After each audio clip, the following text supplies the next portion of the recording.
अस्सलाम वालेकुम दोस्तों, सबसे पहले तालिब जान की तरफ से सब पाकिस्तानियों को मुबारकबाद, क्योंकि पाकिस्तान टीम ने सेकंड ओडीआई मैच में फतह हासिल कर ली। ज़बरदस्त बैटिंग रही, ज़बरदस्त बॉलिंग रही।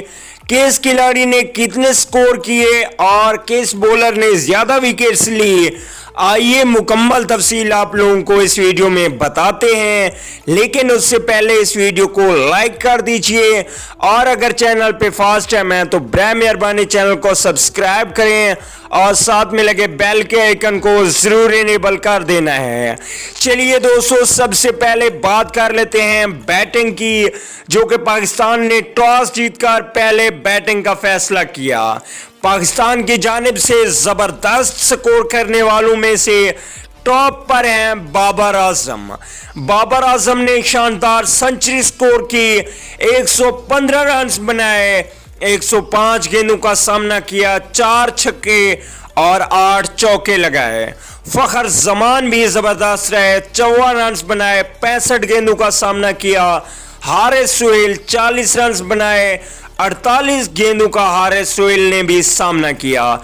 नए खिलाड़ी थे इफ्तिखार अहमद, इन्होंने जबरदस्त तरीके से इनिंग्स खेली, 32 रन बनाए, सिर्फ 20 गेंदों का सामना किया।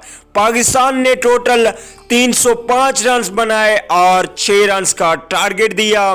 बॉलिंग की बात करें तो श्रीलंका जब बैटिंग करने आया तो उसके 28 पे 5 खिलाड़ी आउट हो गए। सबसे अच्छी बॉलिंग की उस्मान खान शिनवारी ने, जो कि 5 विकेट्स ली। उस्मान खान शिनवारी ने, शादाब खान ने 2 खिलाड़ियों को आउट किया। मोहम्मद आमिर ने 1 खिलाड़ी को आउट किया। इमाद वसीम ने भी 1 खिलाड़ी को आउट किया।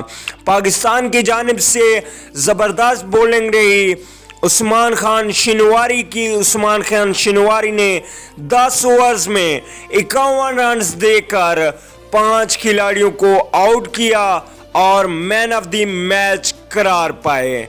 अगर बैटिंग की बात करें तो पाकिस्तान टीम की ज़बरदस्त बैटिंग रही। बाबर आजम की सेंचुरी की जितनी भी तारीफ की जाए वो कम है।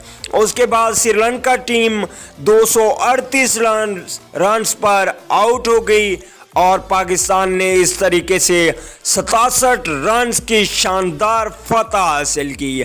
अब सेकंड ओडीआई हो चुका है, थर्ड ओडीआई मैच अगर होगा तो पाकिस्तान टीम जीतकर व्हाइट वॉश कर सकती है। अगली वीडियो तक के लिए इजाज़त दीजिए।